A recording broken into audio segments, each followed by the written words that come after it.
Ndugu mpenzi mtazamaji, swali langu, je, unampenda Mola wako?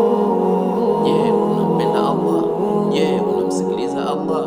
Je, unaridhika na Mola wako?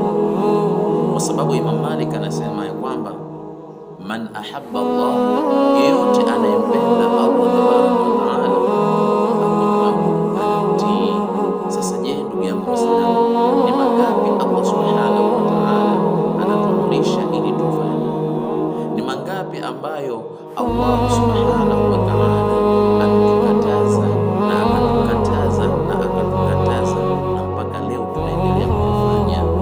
Je, sisi ni vipenzi wa Allah ama sisi ni watu ambao watovu wa kumpenda Allah, ama sisi ni watu jeuri, yani tunamfanyia kibri Allah subhanahu wa taala?